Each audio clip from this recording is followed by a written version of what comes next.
Memórias Póstumas de Brás Cubas, nós estamos no capítulo 135, chamado Oblivion.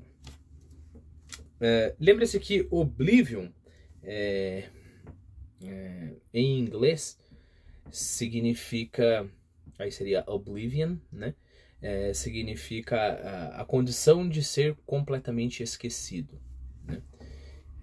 Inclusive tem um filme que se chama Oblivion, se eu não estou enganado, que é sobre um futuro onde a Terra, todo mundo já saiu da Terra, alguma coisa assim. Acho que a Terra só é uma estação para recolher recursos, né? Então tudo está esquecido, né? Lembre que oblívio em português é esquecimento, né? E oblivium com M é esquecimento também. Então eu acredito que aqui a expressão é do inglês mesmo. Oblivion.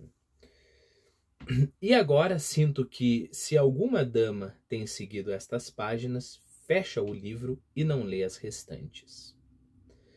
Por quê? Porque lembre-se que nós terminamos o capítulo anterior com o Brás Cubas já com 50 anos, né? Que uma dama vai se interessar pela história de um velho, né?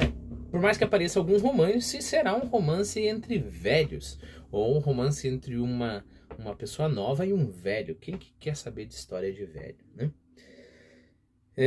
Fecha o livro e não lê as restantes. Para ela extinguiu-se o interesse da minha vida, que era o amor. 50 anos. Não é ainda a invalidez, mas já não é a frescura.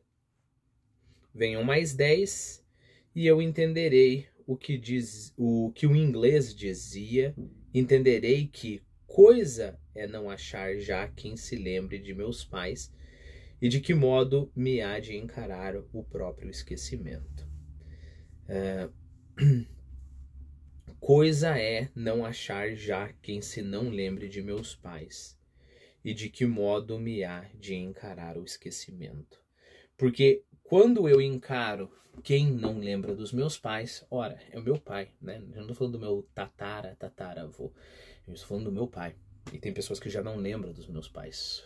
Ora, não é muito tempo até o momento em que ninguém vai lembrar de mim, né? E isso é difícil. Vai em versaletes esse nome, Oblivion. Versalete é uma coisa interessante. Versalete é tipo letra maiúscula, só que do tamanho de uma letra minúscula, né? Então o formato de letra maiúscula. Bom, no livro, né? Tá isso. Eu não sei se eu vou conseguir. Não, muito pequenininho. Eu não sei se em todas as edições eles respeitaram, mas é um termo da tipografia, né? Vai em versaletes esse nome, Oblivion.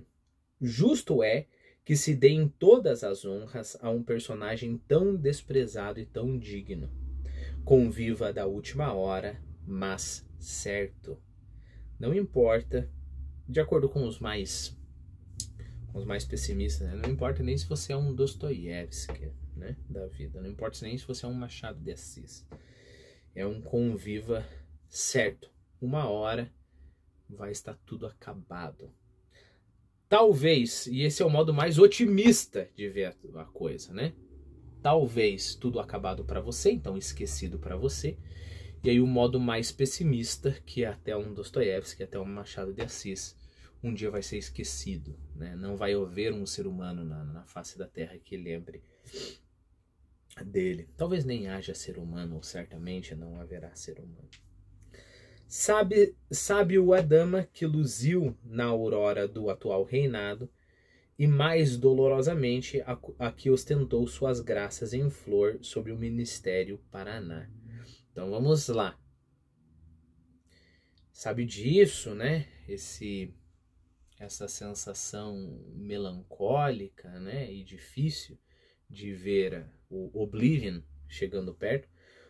A dama que reluziu ou que luziu na aurora do atual reinado. Lembre-se que nós aqui estamos nos anos 50, correto? E o atual reinado é o reinado de Dom Pedro II, correto? E este reinado começou em 1841. É claro, nós estamos aqui no presente narrativo, né? Quando o Brás vai lá ver a Virgília, etc, né?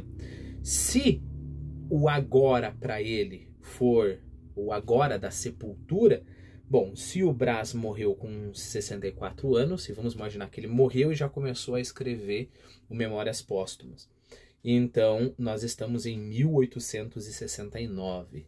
Pense, uma dama que brilhou em 1841, em 1869, no mínimo, porque pode ser que ele passou lá 4, 5 anos na eternidade, 10 anos na eternidade, e depois começou a escrever o Memórias Póstumas, né? É claro que tudo isso é uma piada, essa história da eternidade, porque não faz sentido falar de tempo na eternidade, mas isso é uma outra história, né? Então essa mulher que brilhou no reinado, né? Então ela começa a ver, começa a sentir isso. E mais dolorosamente a que ostentou suas graças em flor sob o Ministério Paraná. Bom, o Ministério Paraná, a gente está falando dos primeiros ministros, né? Então a gente falava o Ministério tal, Ministério Paraná, que o primeiro ministro, que a gente chamava presidente do Conselho de Ministros, né? Ele fazia o seu grupo, né? Ele montava o ministério. O Ministério Paraná esteve na ativa de 1853 a 1856, né? E mais dolorosa a que ostentou suas graças em flor sobre o Ministério Paraná, porque esta acha-se mais perto do triunfo. Porque em primeiro momento você pensaria, não, a do Ministério Paraná devia de estar com mais dor, porque o Ministério Paraná veio depois do começo da aurora do atual reinado, correto?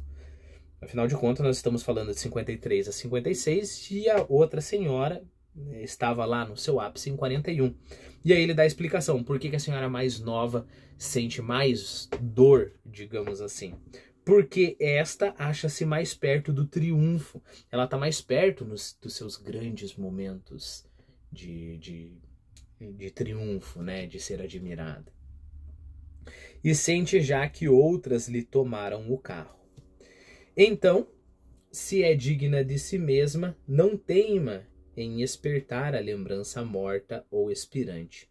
Não busca no olhar de hoje a mesma saudação do olhar de ontem, quando eram outros os que encetavam a marcha da vida, de alma alegre e pé veloz. Essa é a marcha da vida, é uma marcha alegre de pé veloz. Bom, pelo menos essa senhora não é ridícula, né? Ela não é aquela senhora que já passou o seu ápice. Como é que é? Se ela é digna de si mesma, ela não vai ficar lá, uma vez que perdeu o seu ápice, e querer competir com as outras que agora estão no seu ápice, né? Tempora mutantur, né? Tempora mutantur os tempos mudam. Daqui a pouco a gente conversa sobre a citação inteira. Compreende que este turbilhão é assim mesmo. Leva as folhas do mato e os farrapos do caminho, sem exceção nem piedade. E se tiver um pouco de filosofia, não inveja, mas lastima as que lhe tomaram o carro, porque também elas hão de ser apeadas pelo estribeiro Oblivion. O estribeiro Oblivion logo, logo também vai levá-las. Espetáculo cujo fim é divertir o planeta Saturno, que anda muito aborrecido, né? Bom, vamos começar por isso, né? Esse espetáculo das pessoas vindo em flor e de repente decadência, e depois vem em flor e decadência, né? E já que tomou o teu lugar, já tá fadada a decadência. É um espetáculo que tem o fim de divertir o planeta Saturno. Bom, a primeira interpretação aqui é uma interpretação válida. Não há propósito nenhum para tudo isso aqui, né? Que é mais pessimista que isso, né? Tem um planeta lá, um planeta que nem tem vida, né? Então tem um planeta lá e o objetivo de tudo isso daqui é divertir o planeta Saturno. Ótimo.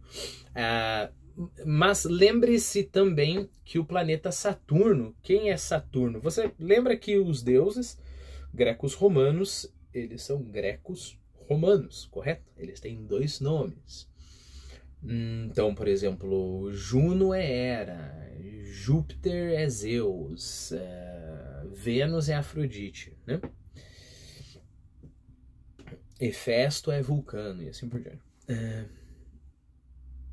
E aí a minha pergunta é, tá, mas quem que é o Saturno? Saturno, deixa eu até ver se eu tenho uma fotinha aqui, é esse senhor aqui. Esse senhor... Puxa vida, será que eu tenho? Eu tenho essas ideias. Esse senhor aqui, ó. Esse senhor aqui é o Saturno. Está notando o que ele está fazendo? Esse ser humaninho ali, na verdade, é o filho dele. Por quê? Porque Saturno era o deus que devorava os próprios filhos. Nós estamos falando, é claro, de Cronos, né? Conforme os seus filhos nasciam, Cronos devorava o filho, né?